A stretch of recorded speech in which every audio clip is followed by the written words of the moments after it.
So it's been a while since I fired up the Air 2S. I fired it up just to see if there were any firmware updates or anything new for the DJI Air 2S.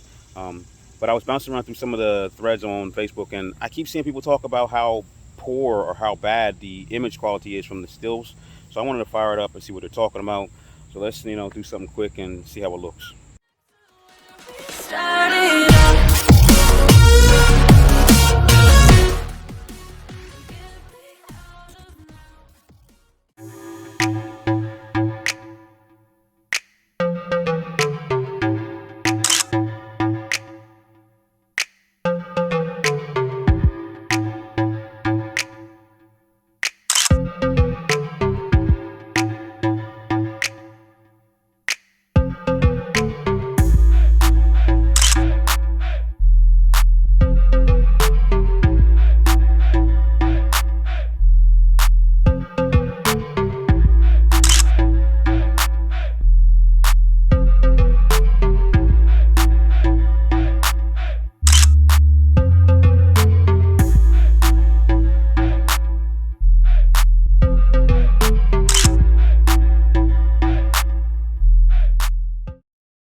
All right, so I've downloaded the images from the SD card on the Air 2S directly to my cell phone, which is the Samsung Galaxy S21 Ultra.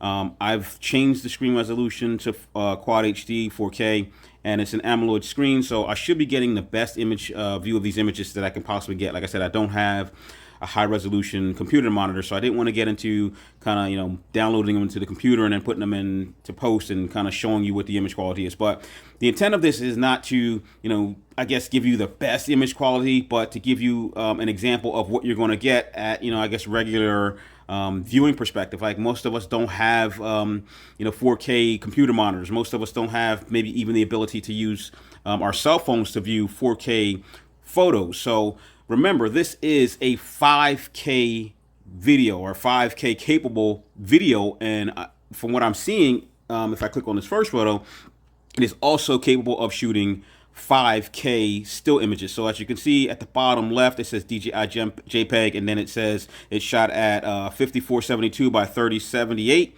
So that is a 5K image. Now, what many people may not know, and they like I said, they'll say that these images suck, is that if your phone or your device isn't capable of viewing that image at its maximum resolution, you're probably going to get something that doesn't look that great.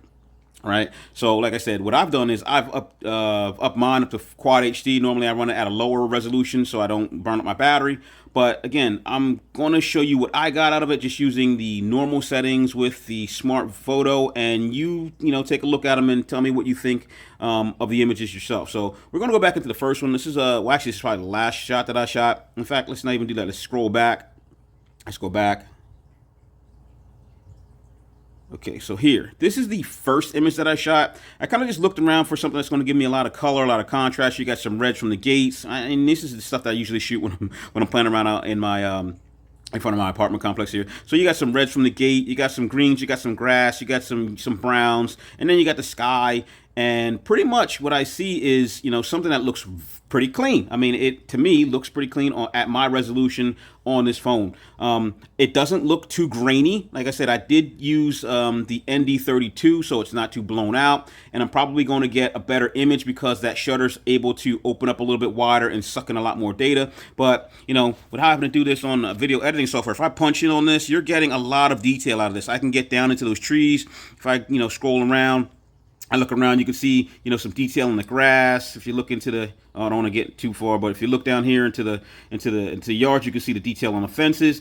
And usually what I do is I like to take a look at the roofs and see if I can see the tiles. You can see a little bit of detail in the tiles. Now, again, this is a 5K image, and what I've noticed about the Air 2S is that it will punch in or zoom out depending on the resolution or frame rate that you're shooting in video. So with this, I'm not exactly sure whether or not I could, change the video resolution down to 4K and then it would take 4K photos. I just kind of started shooting at the resolution that the camera was set at, and it was shooting at 5K. So we're gonna take a look at the next one that I shot. Let's go the other direction. This was my, my go-to antenna shot. Usually I try to get the antenna in there and do rule of thirds, where the antenna is in 1/3 of the image. And, like I said, you can get some decent detail from the antenna. If you look down, you got some color and contrast from the cars. Is it the best shot? I think in this shot I didn't get the best quality. It looks even with the ND32, it looks a little bit blown out. The sky looks a little bit faded, and when I look at the image quality itself, it looks a little bit blown out, just to my eye. But if I use it, in this resolution on my screen, it looks pretty good and definitely usable at this perspective.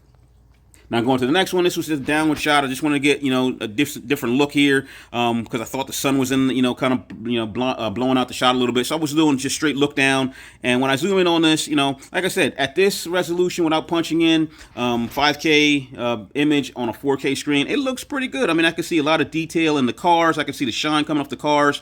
Even if I go down here and I look, if I punch really deep in, I can see all the junk that's in the back of that junker truck right there. But all in all, again, I'm looking at this image and to my naked eye, just without doing any editing, it looks pretty good to me. Now, like I said, you can also take these images, and DJI allows you to edit these images in their if you go into the Fly app and then you hit edit images or videos, you're able to kind of like adjust these so you can get a better image quality. I know I usually do that and sharpen this way up. So right now, this is probably a little bit soft for my liking, but again, I wanted to show you the image quality that I got shooting this video using stock settings.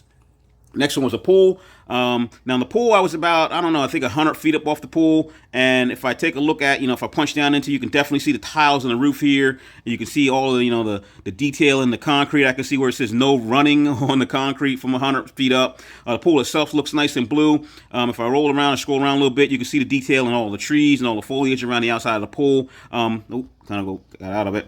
But all in all, I think that image, again, just my opinion, without any editing, looks really good.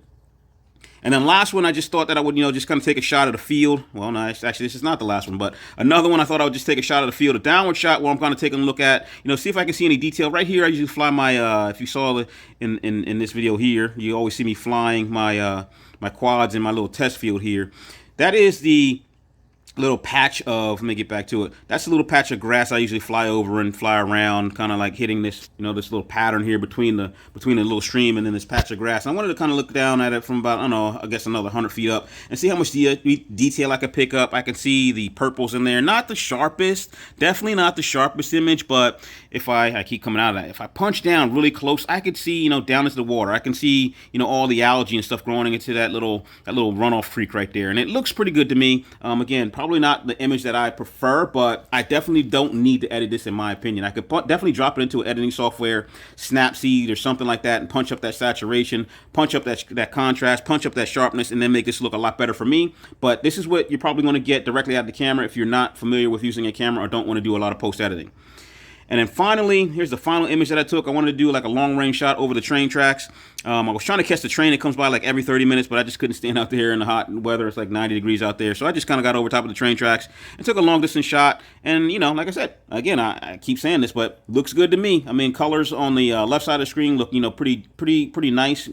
I guess it doesn't need a lot of, contrast. Maybe it might be too contrasty for you, but I like the contrast at this point. And I probably would go a little bit higher just because I like to see a lot of punch and a lot of, I don't know what they call it, but they call it extreme color coming out of these images sometimes. The train tracks themselves, if I zoom down into the train tracks, can I actually pick up the rails and pick up the tracks? No, I cannot. Oh, actually I can. I can kind of see them right there. But again, I'm taking this 5K image, I'm dropping it down to 4K, and then now I'm trying to punch in and do it, very as close as I can get. And I can still pick up a lot of detail, what's going on in this image. And definitely if you like to drop this into a professional editing software, you're going to have a lot of data here to edit down and get better results out of it. In fact, if we take a look at some of these images, the size of these images is massive. Like this one's 6 megabytes.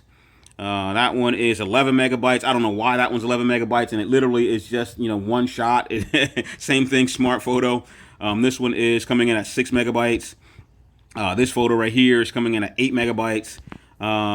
This was coming at 7 megabytes. I mean, these are pretty big image files for a JPEG image, that is. I mean, it's not video image quality, so you're getting a lot of data in that you can probably play around with. And again, I think you can actually go into the drone itself and put it into log profile and get even more control over, if you like doing post production or post photo editing abilities, you could probably do that. But again, I just want to take a look at it myself because I don't I give you my advice on the thing, but I don't think you should follow my advice. You should follow what you think based on the I guess the research that you've done for yourself. But for me personally, I do not think that the Air 2S is crappy when it comes to taking still images. I think it actually does a pretty good job, if not a great job, probably better than most cheaper camera drones, and comparing it, I had to go back, and I think I might have them. I had to go back and look at some images on Facebook because I couldn't find the original files. Comparing it to images that I've taken with all of my other DJI drones and kind of posted to social media, I don't think that there's any difference. I think there's actually probably a little bit better quality than the others because they were shooting at lower resolution, smaller image sensors, and for me, I think that you're going to get a decent image out of this. So that's all I wanted to do. I just want to take a quick look at the images on this thing and see if they actually sucked per what people are saying on Facebook. Like I said, a lot of times you hear these guys on Facebook, they're not experienced with cameras. I mean, it's probably their ability to shoot the photo and use the right lighting and use the right ND filter than the actual capability of the drone itself. And I've had a little bit of experience with this, so I thought I'd give you my opinion. Hopefully it works for you. But hey, thanks for watching. Thanks for supporting the channel. I'll get back to you soon. Talk to you later. Peace.